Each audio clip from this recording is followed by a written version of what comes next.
Mesdames et messieurs, bonjour. Merci en tous les cas d'être là pour nous retrouver aujourd'hui en cette date anniversaire du 14 mai.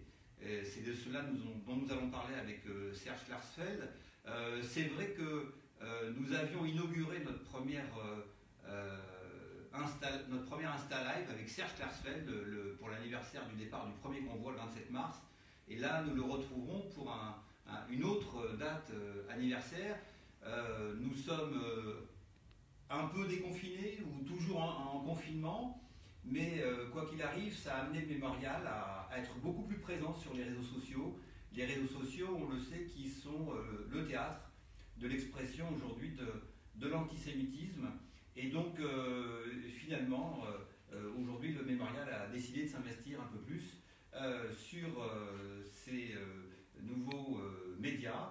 Et nous allons donc continuer. Et je vous invite à nous suivre sur Facebook, sur Insta, sur notre site internet, notamment parce qu'aujourd'hui, il va y avoir de nombreuses actions entreprises autour de la date du 14 mai.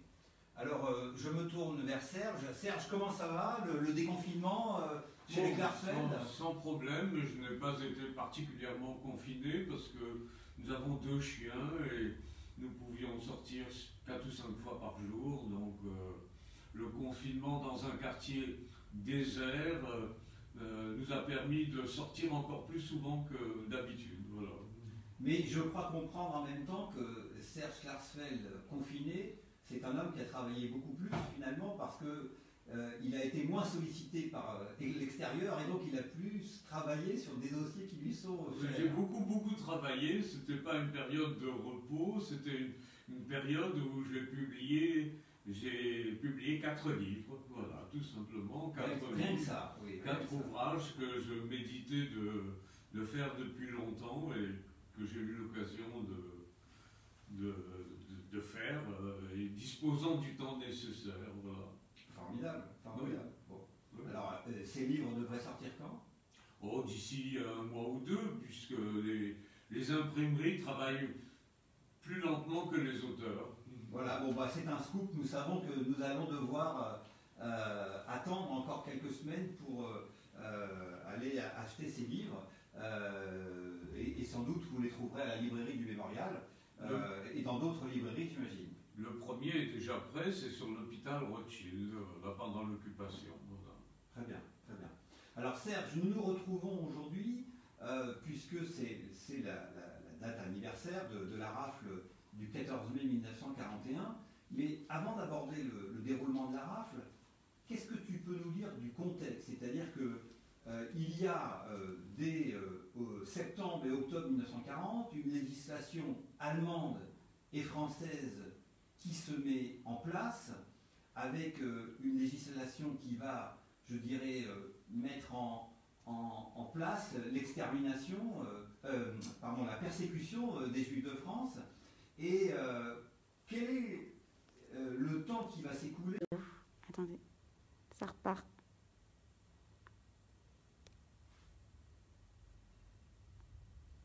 À la technique.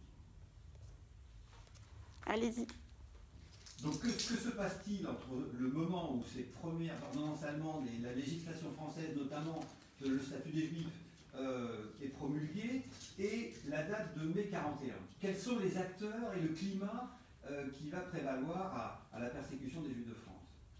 Eh bien, en mai 1941, la situation est paradoxale, parce que en zone libre où Vichy est souverain, il y a plusieurs dizaines de milliers de Juifs qui sont internés.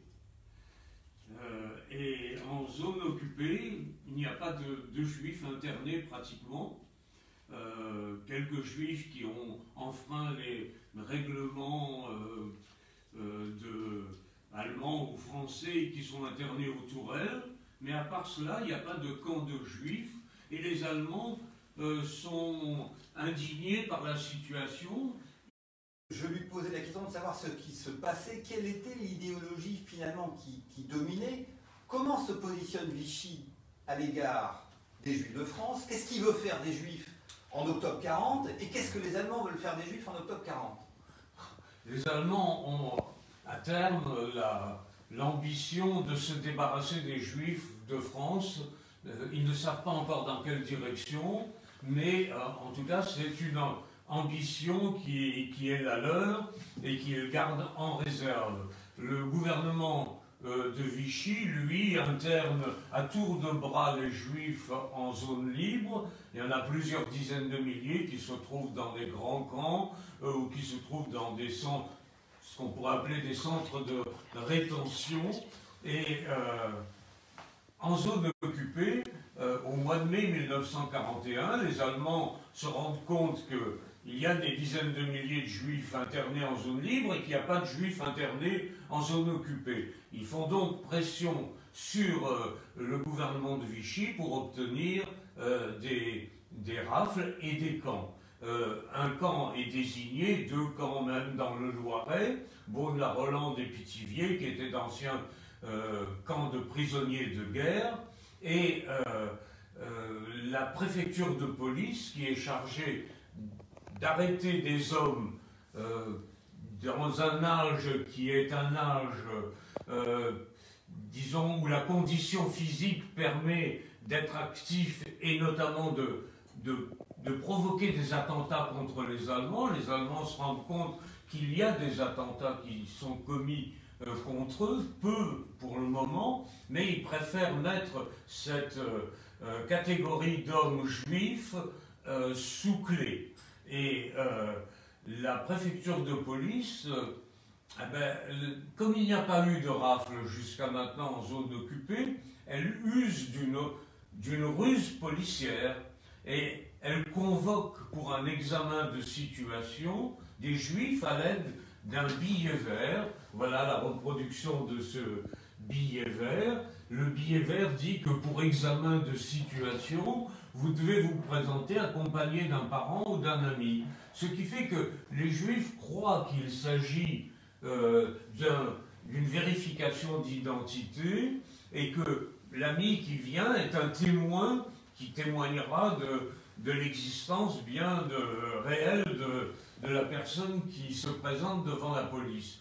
Et lorsque les Juifs arrivent avec un parent ou un ami, eh bien le parent ou l'ami est chargé d'aller chercher une valise avec des effets personnels. Le Juif convoqué est retenu. Il faut dire aussi que la convocation porte que les sanctions les plus sévères seront emportées si on ne vient pas. Et donc, beaucoup de Juifs viennent, pas tous, mais 3600 Juifs sont là. Ce sont des Juifs polonais. Le choix a été fait sur les Juifs qui étaient le plus susceptibles de commettre éventuellement des attentats. Il ne faut pas oublier qu'on est en mai 41, en juin 41, l'Allemagne va agresser l'Union soviétique et elle pense que les Juifs prolétaires seront les artisans d'éventuels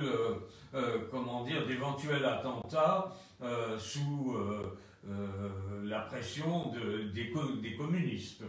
Et 3500 Juifs pratiquement partent vers ces camps de Beaune-la-Rolande et de Pithiviers. Ils sont convoqués dans plusieurs casernes et au gymnase Japy à Paris. Le gymnase Japy est le plus, le centre qui laisse le plus de mémoire en tout cas.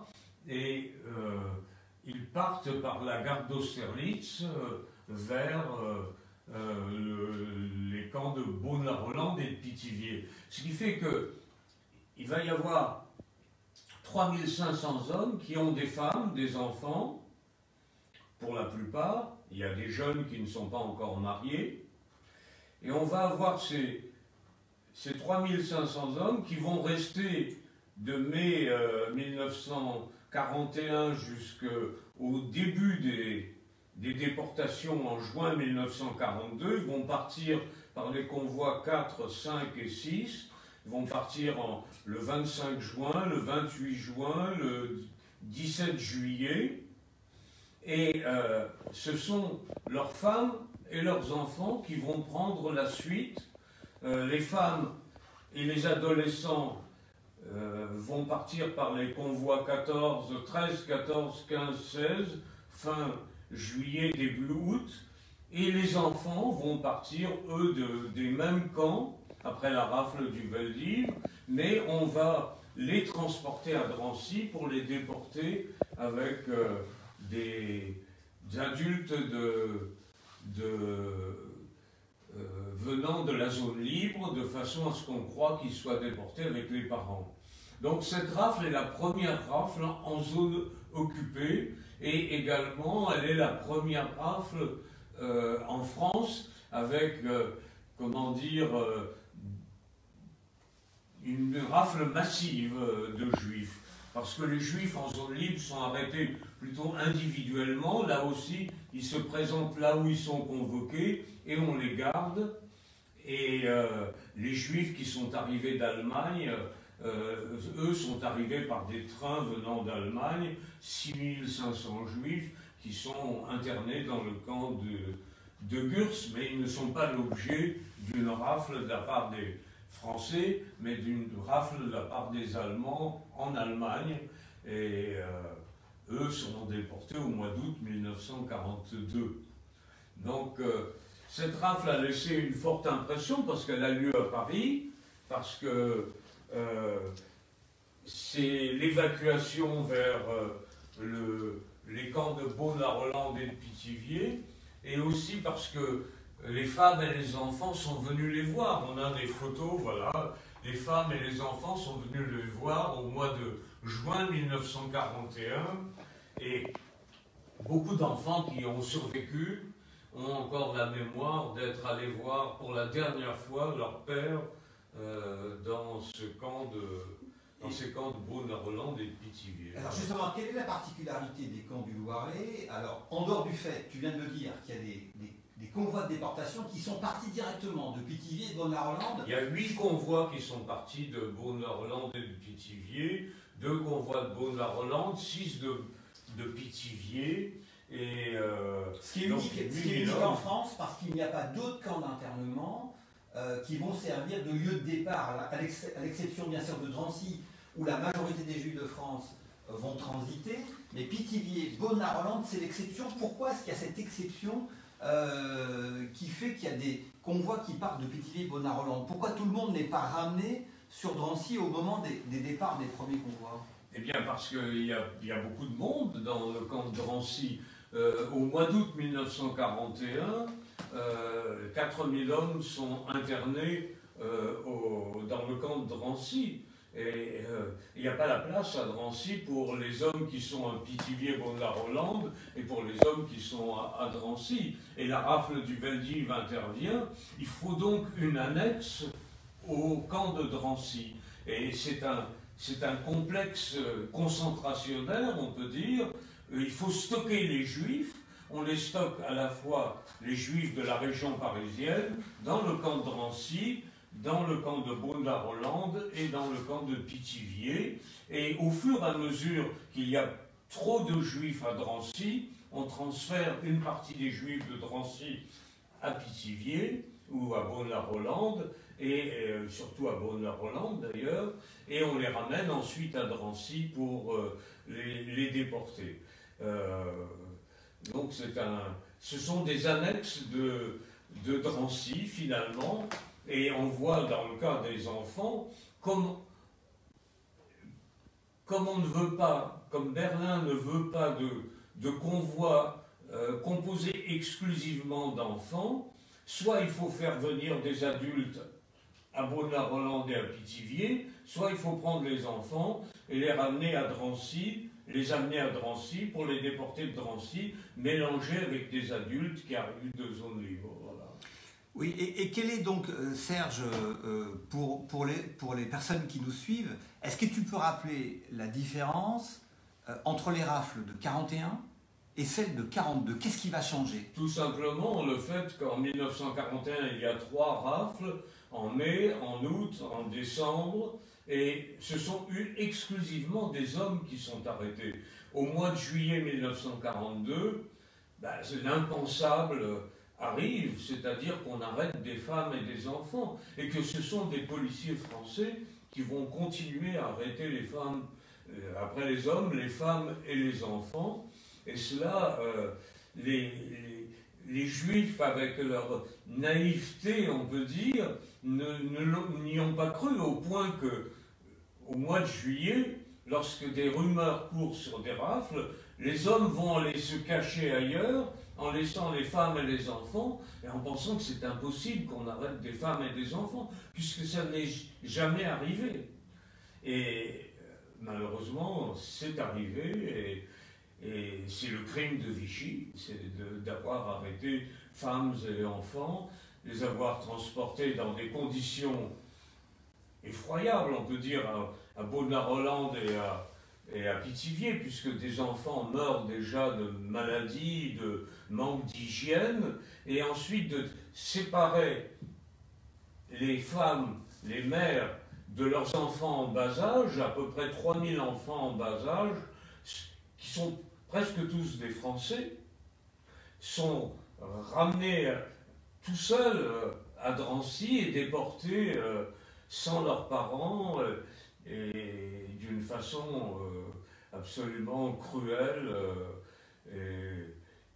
C'est quelque chose qu'on n'avait jamais vu et qu'on ne reverra, j'espère, jamais, quoi. Et est-ce qu'on peut dire qu'on a en mémoire les photos de mai 41, notamment ce reportage qui est à la gare d'Austerlitz, où on voit bien le rôle des nazis à Paris dans cette rafle? Est-ce qu'on peut dire que c'est la première opération publique de collaboration, à savoir avec des nazis et des policiers français qui vont travailler de concert publiquement pour arrêter la population juive?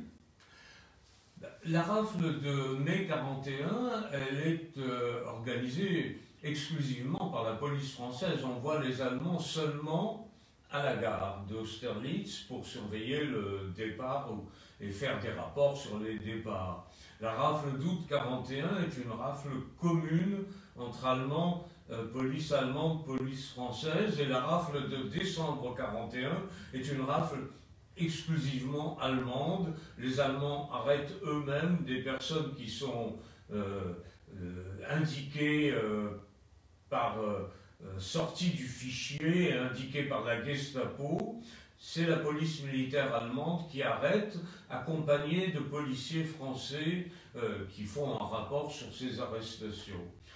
Donc il y a 3 rafles différentes. La première est avec l'accord du gouvernement de Vichy. La seconde, et il faut le remarquer, c'est très important, c'est que la préfecture de police, à la demande des Allemands, organise la rafle, mais ne demande pas l'autorisation au gouvernement de Vichy, ce qui fait qu'ils arrêtent des Juifs de toute nationalité, y compris pratiquement 1 millier de Juifs de nationalité française, alors qu'il n'y a aucune loi pour arrêter les Juifs français. Et Vichy proteste, mais proteste mollement, et laisse finalement les Juifs français à Drancy, et ces Juifs français seront déportés ultérieurement. Voilà. Donc 3 rafles qui ont été pratiquées de façon différente en 1941, et en 1942, eh bien, le sort de, je dirais, moral de Vichy s'est joué au moment où les Allemands lui ont demandé les forces de police françaises pour arrêter les familles juives. Et il faut dire que Bousquet, secrétaire général pour la police de Vichy et principal organisateur du côté français, est venu à Paris il a rencontré tous les chefs SS, Auberg, Knochen, Lischka, Hagen, et il était porteur d'instructions de Vichy que le maréchal trouvait embarrassant le fait que la police française opère ces rafles. Mais les Allemands ne voulaient absolument pas opérer ces rafles, et c'est Bousquet qui a conçu cet accord avec la police allemande, que la police française arrêtera en zone libre 10 000 juifs et les livrera aux Allemands, et qu'en zone occupée, on n'arrêtera pas les juifs français, mais on n'arrêtera que des juifs apatrides, étrangers, et que donc les juifs français seront placés en seconde ligne après. Mais il donne les forces de police françaises, et c'est ça le crime de Vichy. Des milliers d'enfants juifs qui étaient français ont été arrêtés par la police française et livrés aux Allemands, ce qui est la page la plus noire de l'histoire de France. Serge, c'est important ce que tu dis. C'est aussi une réponse à ceux qui disent que Vichy a protégé les juifs français. Ce que tu es en train de dire aussi. Immédiatement, l'accord a été violé, c'est-à-dire que pour Bousquet et pour Vichy, le gouvernement de Vichy, les enfants juifs français devaient suivre le sort de leurs parents. Ils l'ont couvert sous raison humanitaire pour ne pas séparer. Mais immédiatement, ils les ont séparés parce que Hagen, lors de la réunion du 17 juillet, le lendemain de la rafle du 16, eh bien Hagen leur a dit on ne pourra peut-être pas déporter les adultes et les enfants en même temps, étant donné qu'on n'a pas encore l'autorisation de Berlin, le feu vert de Berlin pour déporter les enfants. Et Vichy a assumé le risque et discrètement, finalement, Vichy a laissé déporter les enfants séparés de leurs parents. Et Serge, un mot sur Pithiviers et Bonar-Holland. C'est un camp où au début, tu le disais, les familles ont pu venir visiter leurs proches, ce qui n'est pas le cas de tous les camps d'internement en France, et notamment pas celui de Drancy. On sait qu'il y a eu une période un peu où il était facile même de s'évader du camp. C'est un camp où les gens ont été travailler dans les fermes voisines, et puis après, l'étau s'est refermé. Est-ce que tu peux nous en dire un peu plus sur les camps de Pithiviers, Bonar-Holland et le régime qui prévalait? C'est-à-dire qu'on ne savait pas quel serait le sort de ces juifs. Et donc la police n'avait qu'à les garder, les faire travailler dans des entreprises régionales. Et lorsque l'ordre est venu de Vichy de fermer rigoureusement le camp, la police est disciplinée, c'est-à-dire qu'on voit les gendarmes ou les policiers ou les douaniers qui gardent ces camps, on les voit côte à côte, bras dessous avec les internés dans la première période, et puis ensuite dès qu'on donne l'ordre, les gendarmes sont disciplinés, ils ferment le camp et de façon à ce que les gens ne s'évadent plus. Et les Allemands se mettent à surveiller, puisque les Allemands de la Gestapo régionale reçoivent aussi les instructions que des convois doivent partir de Pithiviers et de Bonar-Holland. Et donc ces déportations, les premières déportations ont lieu pratiquement de province, de Compiègne, de Bonar-Holland, de Pithiviers. Le premier convoi à partir de Drancy exclusivement, c'est le convoi numéro 3. Et les deux premiers sont partis de Compiègne. Le 4, le 5 et le 6 partent de Bonar-Holland et de Pithiviers directement en Allemagne. Alors en 1941, en tous les cas, officiellement, les rafles sont organisées pour exclure les Juifs de la vie sociale, politique et économique. Et on va sur le plan de la propagande, en tous les cas, il y a une propagande qui laisse croire que les Juifs sont des bons à rien, en surnombre dans l'économie nationale, et c'est pour cette raison qu'on les interne? Non, je pense pas. Je pense qu'on les interne pour soustraire de la vie active les milliers d'hommes qui sont en mesure de commettre des attentats. D'accord, ça c'est la raison réelle. Mais ça c'est sûr pour la rafle de août 41, c'est certain. Et pour la rafle de mai 41, il y a certainement cette intention qui est très discrète, parce que c'est pourquoi on met en surnombre dans l'économie nationale.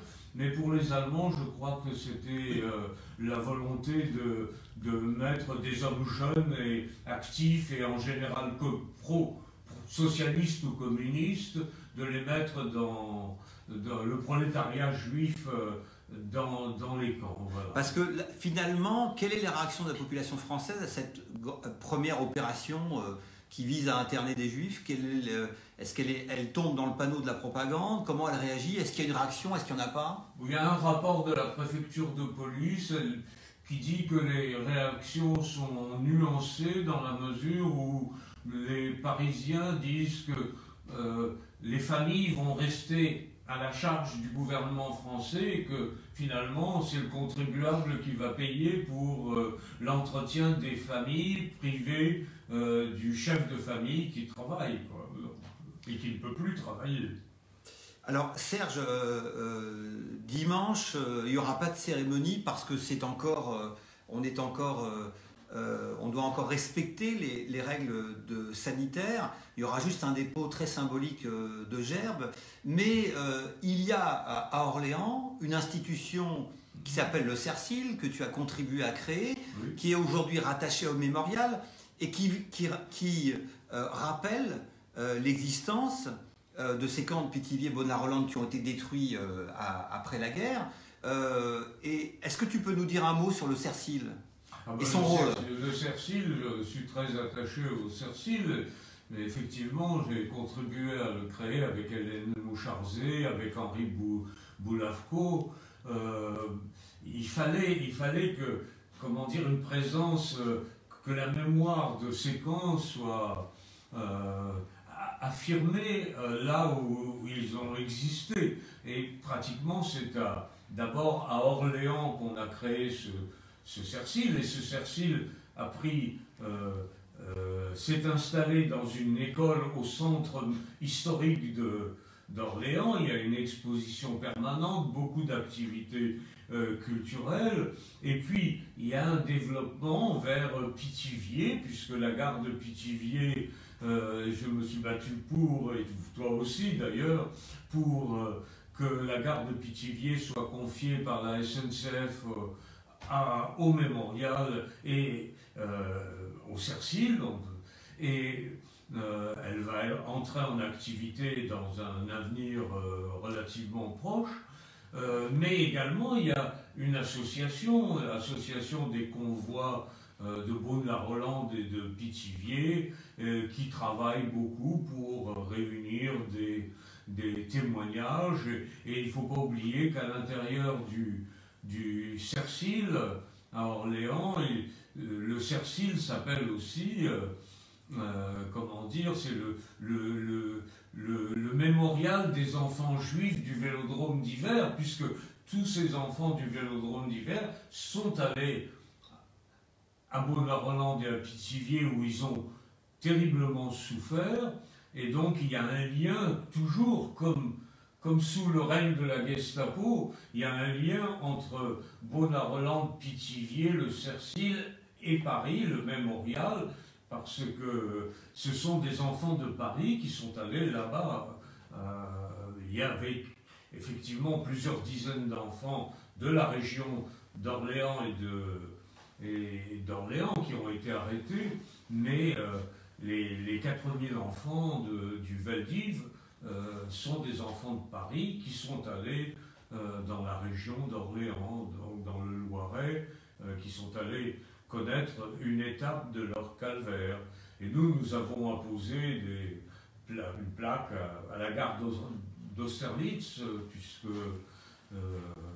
c'est là que sont partis et arrivés les enfants quand ils sont partis à Bonar-Holland et à Pithiviers, et puis les adultes aussi sont partis d'Austerlitz, et les enfants sont revenus par la gare d'Austerlitz.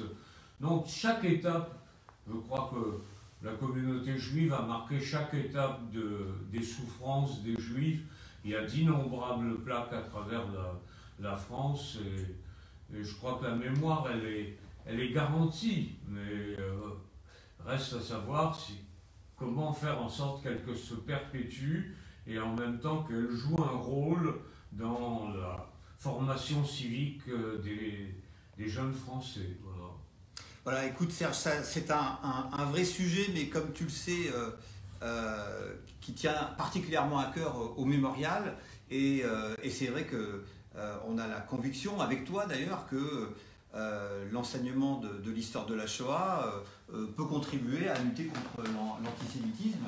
et donc et aussi donner un peu de sens civique et permettre aux élèves, en tous les cas, de les sensibiliser sur des théories qu'on voit ressurgir aujourd'hui, mais finalement qui sont parfois la copie conforme des théories qui pouvaient exister avant la guerre. Et donc c'est vrai que l'éducation et l'enseignement de l'histoire de la Shoah, avec des ateliers, des activités pédagogiques comme nous le faisons depuis des années, et notamment grâce à tous ces lieux qui nous ont rejoints, puisque le mémorial c'est aujourd'hui en effet le Cercy à Orléans, c'est Drancy, c'est depuis peu également le Chambon sur Lignon, et donc qui nous permettent de travailler dans toute la France pour essayer de lutter et combattre l'antisémitisme.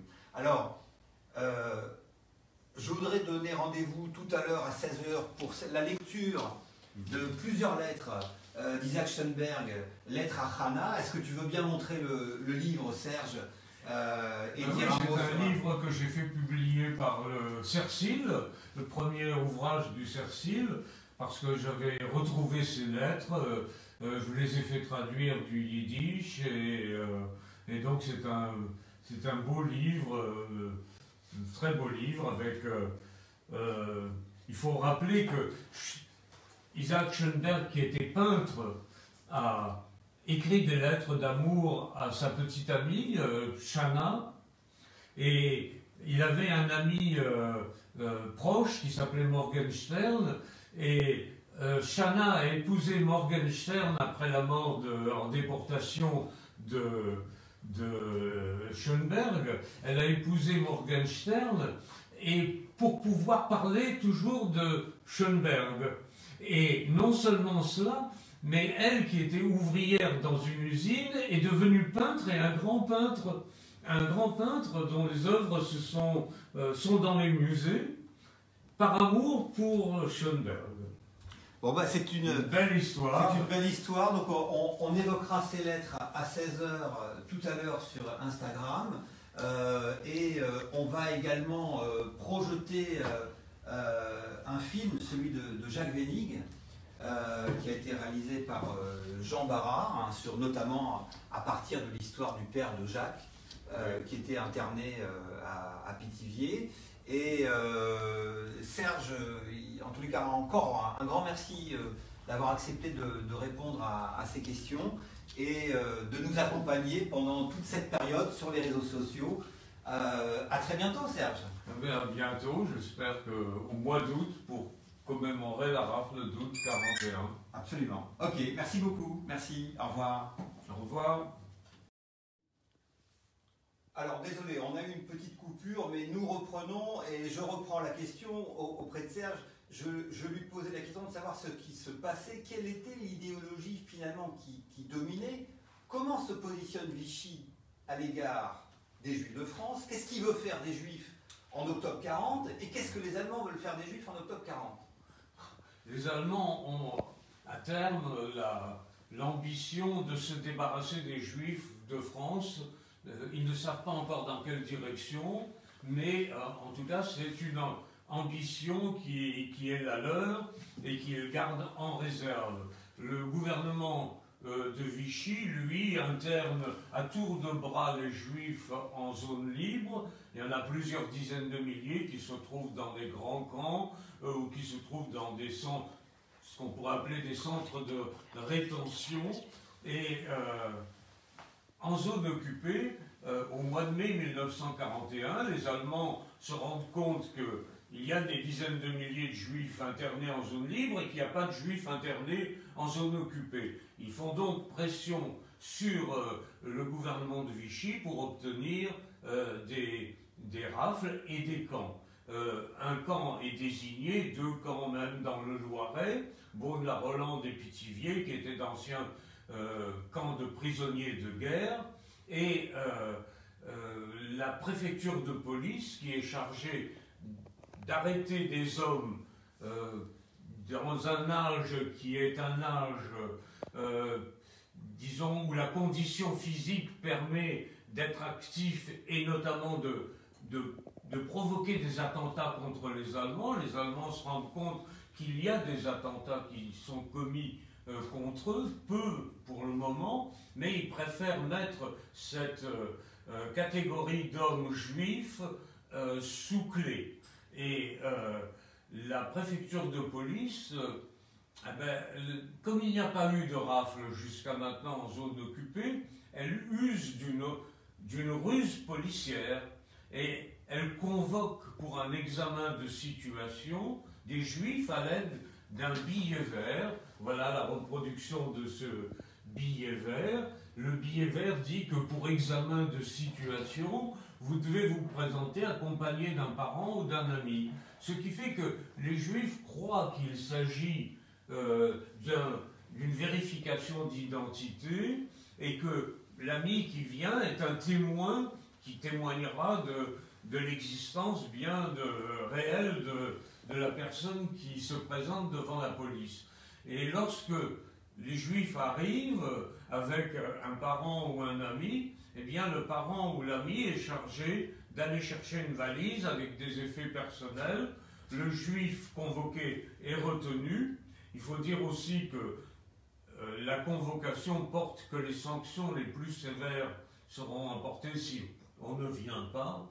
Et donc, beaucoup de juifs viennent, pas tous, mais 3600 juifs sont là. Ce sont des juifs polonais. Le choix a été fait sur les juifs qui étaient le plus susceptibles de commettre éventuellement des attentats. Il ne faut pas oublier qu'on est en mai 41, en juin 41, l'Allemagne va agresser l'Union soviétique et elle pense que les juifs prolétaires seront les artisans d'éventuels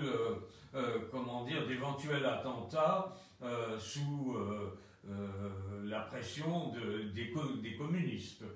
Et 3500 juifs pratiquement partent vers ce camp de Beaune-la-Rolande et de Pithiviers. Ils sont convoqués dans plusieurs casernes et au gymnase Japy à Paris. Le gymnase Japy est le plus, le centre qui laisse le plus de mémoire en tout cas.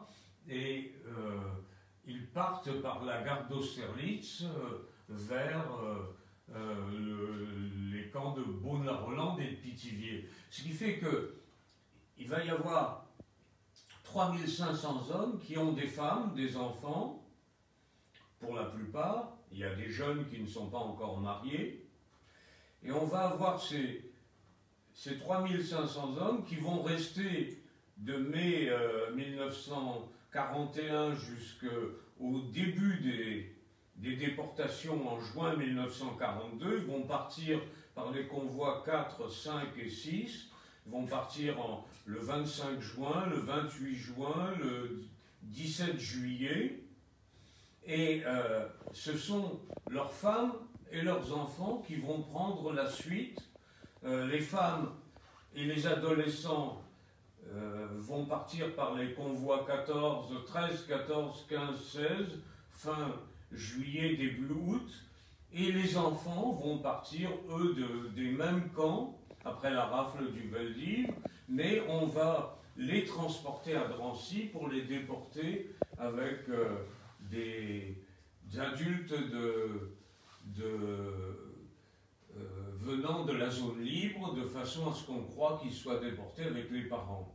Donc cette rafle est la première rafle en zone occupée, et également elle est la première rafle en France avec, une rafle massive de juifs. Parce que les juifs en zone libre sont arrêtés plutôt individuellement. Là aussi, ils se présentent là où ils sont convoqués et on les garde.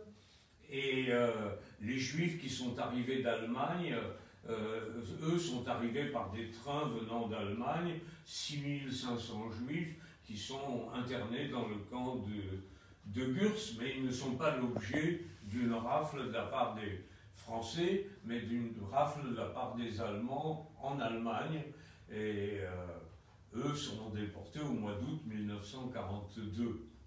Donc cette rafle a laissé une forte impression parce qu'elle a lieu à Paris, parce que c'est l'évacuation vers les camps de Beaune-la-Rolande et de Pithiviers, et aussi parce que les femmes et les enfants sont venus les voir. On a des photos, voilà, les femmes et les enfants sont venus les voir au mois de juin 1941, et beaucoup d'enfants qui ont survécu ont encore la mémoire d'être allés voir pour la dernière fois leur père dans ces camps de Beaune-la-Rolande et de Pithiviers. Alors justement, quelle est la particularité des camps du Loiret? Alors, en dehors du fait, tu viens de me dire qu'il y a des convois de déportation qui sont partis directement de Pithiviers et de Beaune-la-Rolande. Il y a 8 convois qui sont partis de Beaune-la-Rolande et de Pithiviers, 2 convois de Beaune-la-Rolande, 6 de Pithiviers, et ce qui est unique en France, parce qu'il n'y a pas d'autres camps d'internement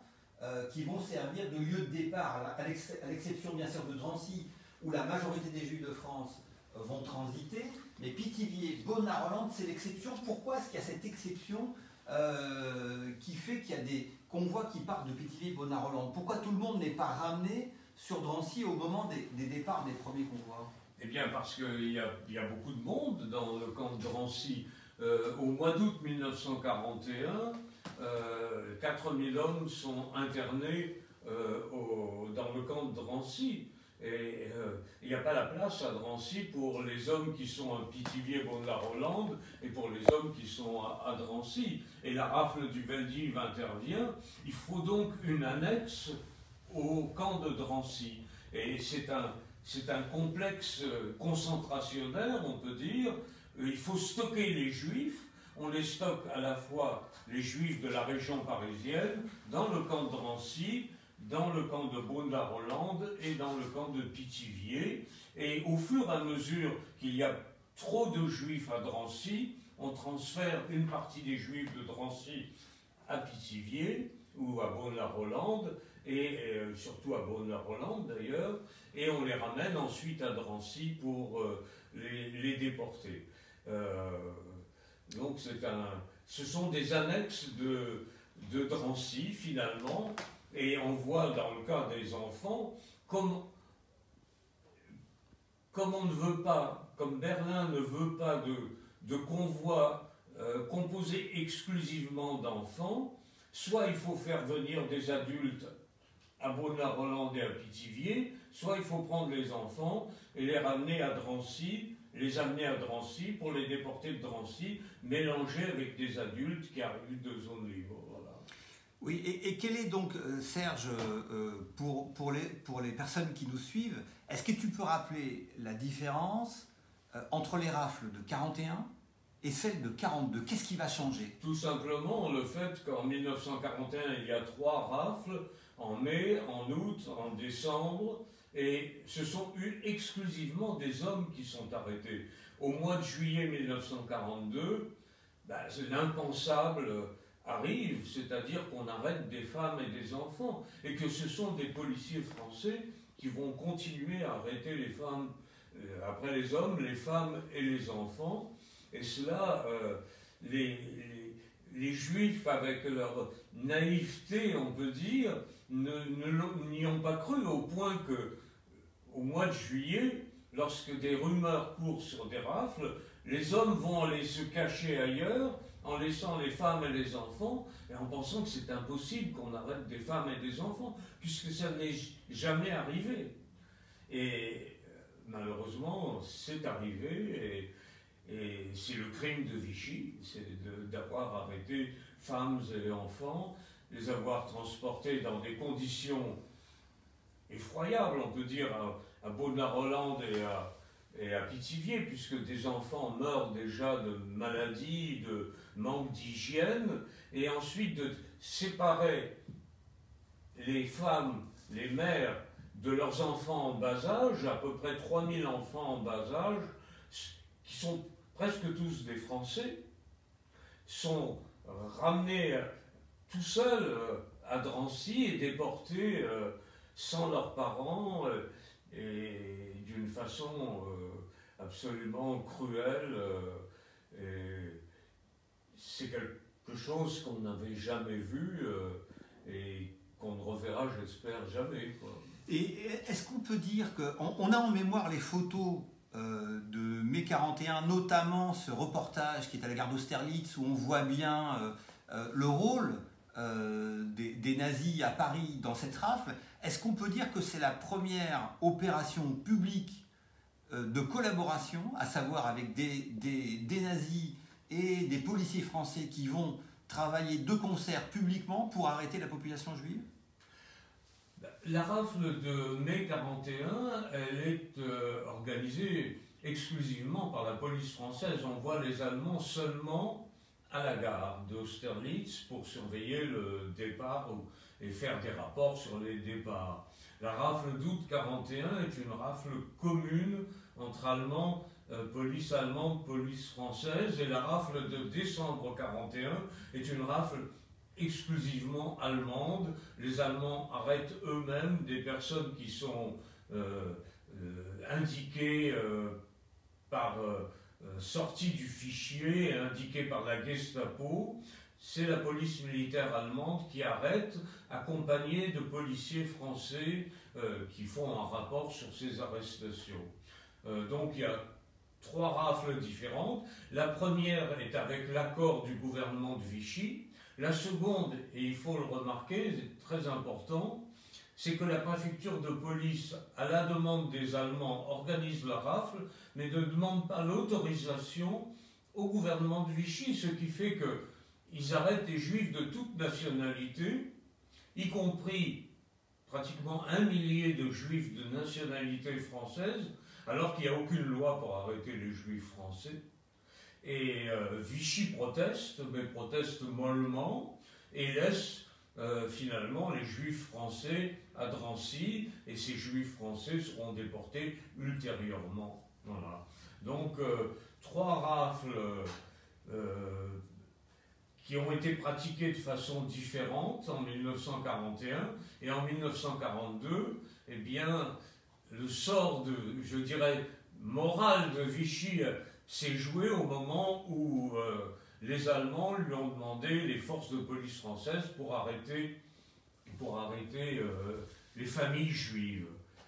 Et il faut dire que Bousquet, secrétaire général pour la police de Vichy et principal organisateur du côté français, est venu à Paris il a rencontré tous les chefs SS, Auberg, Knochen, Lischka, Hagen, et il était porteur d'instructions de Vichy que le maréchal trouvait embarrassant le fait que la police française opère ces rafles. Mais les Allemands ne voulaient absolument pas opérer ces rafles, et c'est Bousquet qui a conçu cet accord avec la police allemande, que la police française arrêtera en zone libre 10 000 juifs et les livrera aux Allemands, et qu'en zone occupée, on n'arrêtera pas les juifs français, mais on n'arrêtera que des juifs apatrides, étrangers, et que donc les juifs français seront placés en seconde ligne après.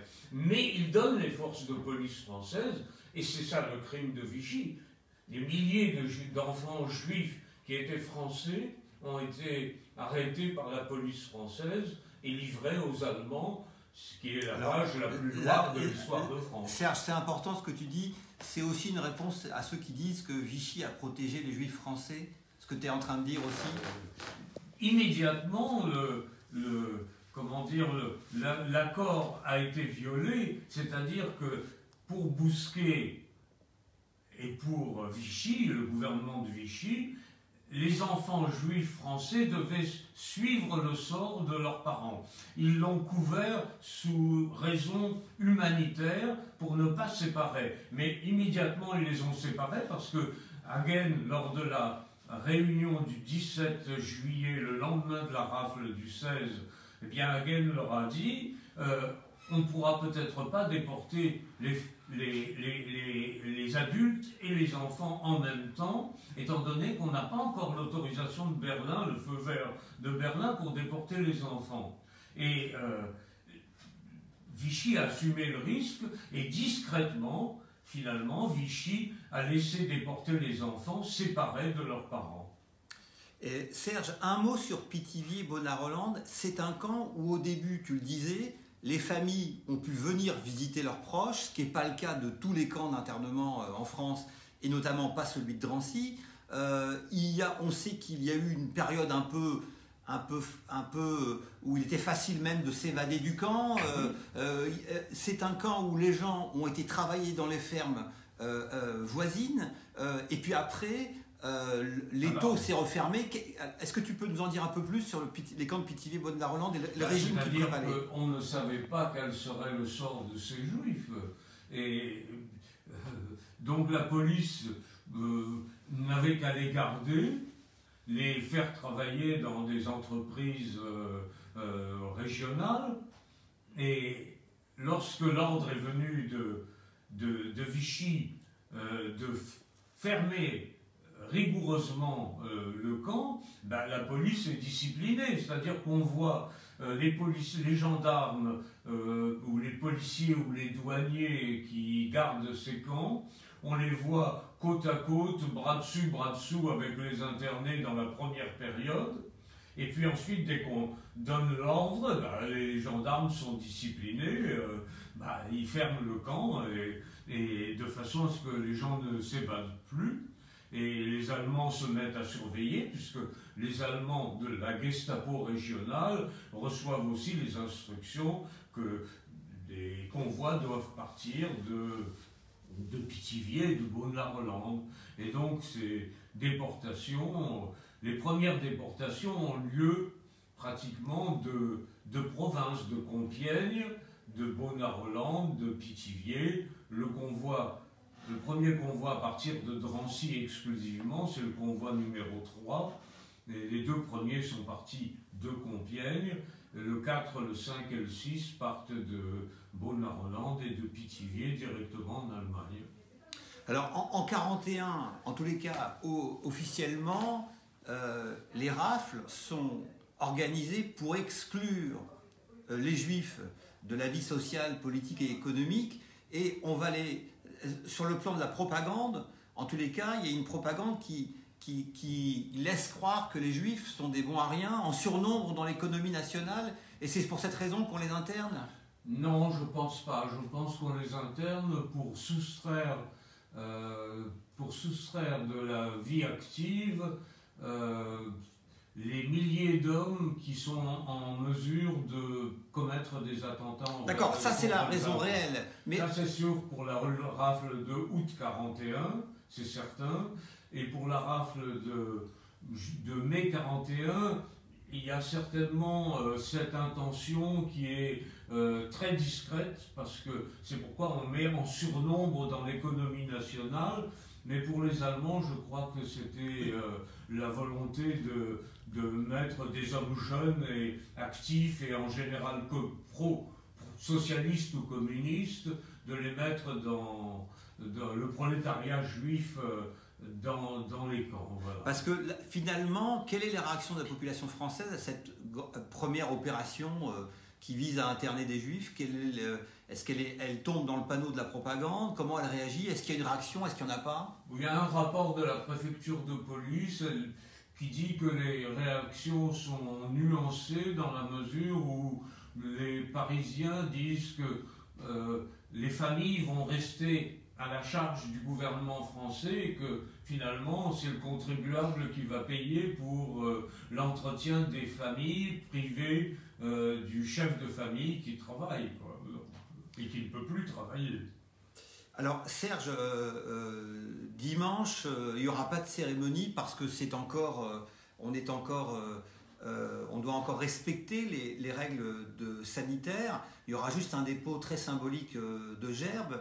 Mais il y a à Orléans une institution qui s'appelle le CERCIL, que tu as contribué à créer, oui, qui est aujourd'hui rattachée au mémorial et qui rappelle l'existence de ces camps de Pithiviers, Bonar-Holland qui ont été détruits après la guerre. Et est-ce que tu peux nous dire un mot sur le CERCIL et son rôle? Le CERCIL, je suis très attaché au CERCIL. Mais effectivement, j'ai contribué à le créer avec Hélène Moucharzé, avec Henri Boulavko. Il fallait que, comment dire, une présence, que la mémoire de séquences soit affirmée là où ils ont existé. Et pratiquement, c'est d'abord à Orléans qu'on a créé ce CERCIL, et ce CERCIL a pris... s'est installé dans une école au centre historique d'Orléans. Il y a une exposition permanente, beaucoup d'activités culturelles, et puis il y a un développement vers Pithiviers, puisque la gare de Pithiviers, je me suis battu pour, et toi aussi d'ailleurs, pour que la gare de Pithiviers soit confiée par la SNCF au Mémorial et au CERCIL, et elle va entrer en activité dans un avenir relativement proche, mais également il y a une association, l'association des convois de Beaune-la-Rolande et de Pithiviers, qui travaille beaucoup pour réunir des témoignages, et il ne faut pas oublier qu'à l'intérieur du CERCIL à Orléans, le CERCIL s'appelle aussi, comment dire, c'est le mémorial des enfants juifs du Vélodrome d'hiver, puisque tous ces enfants du Vélodrome d'hiver sont allés à Beaune-la-Rolande et à Pithiviers, où ils ont terriblement souffert, et donc il y a un lien toujours, comme sous le règne de la Gestapo, il y a un lien entre Beaune-la-Rolande, Pithiviers, le CERCIL et Paris, le Mémorial, parce que ce sont des enfants de Paris qui sont allés là-bas. Il y avait effectivement plusieurs dizaines d'enfants de la région d'Orléans et d'Orléans qui ont été arrêtés, mais les 4000 enfants du Vel-d'Hiv sont des enfants de Paris qui sont allés dans la région d'Orléans, dans le Loiret, qui sont allés connaître une étape de leur calvaire. Et nous avons apposé une plaque à la gare d'Austerlitz, puisque c'est là que sont partis et arrivés les enfants quand ils sont partis à Beaune-la-Rolande et à Pithiviers, et puis les adultes aussi sont partis d'Austerlitz, et les enfants sont revenus par la gare d'Austerlitz. Donc chaque étape, je crois que la communauté juive a marqué chaque étape des souffrances des juifs. Il y a d'innombrables plaques à travers la France, et je crois que la mémoire, elle est garantie, mais reste à savoir comment faire en sorte qu'elle se perpétue, et en même temps qu'elle joue un rôle dans la formation civique des jeunes Français. Voilà. Voilà, écoute Serge, c'est un vrai sujet, mais comme tu le sais, qui tient particulièrement à cœur au Mémorial, et c'est vrai qu'on a la conviction, avec toi d'ailleurs, que l'enseignement de l'histoire de la Shoah peut contribuer à lutter contre l'antisémitisme, et donc et aussi donner un peu de sens civique, et permettre aux élèves, en tous les cas, de les sensibiliser sur des théories qu'on voit ressurgir aujourd'hui, mais finalement qui sont parfois la copie conforme des théories qui pouvaient exister avant la guerre. Et donc c'est vrai que l'éducation et l'enseignement de l'histoire de la Shoah, avec des ateliers, des activités pédagogiques comme nous le faisons depuis des années, et notamment grâce à tous ces lieux qui nous ont rejoints, puisque le Mémorial, c'est aujourd'hui en effet le CERCIL à Orléans, c'est Drancy, c'est depuis peu également le Chambon sur Lignon, et donc qui nous permettent de travailler dans toute la France pour essayer de lutter et combattre l'antisémitisme. Alors, je voudrais donner rendez-vous tout à l'heure à 16h pour la lecture de plusieurs lettres d'Isaac Schoenberg, Lettres à Hannah. Est-ce que tu veux bien montrer le livre, Serge, et dire un mot? C'est un livre que j'ai fait publier par le CERCIL, le premier ouvrage du CERCIL, parce que j'avais retrouvé ces lettres, je les ai fait traduire du yiddish, et donc C'est un beau livre, un très beau livre avec... il faut rappeler que Isaac Schoenberg, qui était peintre, a écrit des lettres d'amour à sa petite amie, Shanna, et il avait un ami proche qui s'appelait Morgenstern, et Shanna a épousé Morgenstern après la mort en déportation de Schoenberg. Elle a épousé Morgenstern et pour pouvoir parler toujours de Schoenberg. Et non seulement cela, mais elle qui était ouvrière dans une usine est devenue peintre et un grand peintre dont les œuvres sont dans les musées par amour pour Schoenberg. Bon, bah, c'est une belle histoire. C'est une belle histoire. Donc on évoquera ces lettres à 16h tout à l'heure sur Instagram. On va également projeter un film, celui de Jacques Wenig, qui a été réalisé par Jean Barras, notamment à partir de l'histoire du père de Jacques, qui était interné à Pithiviers. Et Serge, en tous les cas, encore un grand merci d'avoir accepté de répondre à ces questions et de nous accompagner pendant toute cette période sur les réseaux sociaux. À très bientôt, Serge. À bientôt, j'espère qu'au mois d'août, pour commémorer la rafle d'août 41. Absolument. Ok, merci beaucoup. Merci. Au revoir. Au revoir.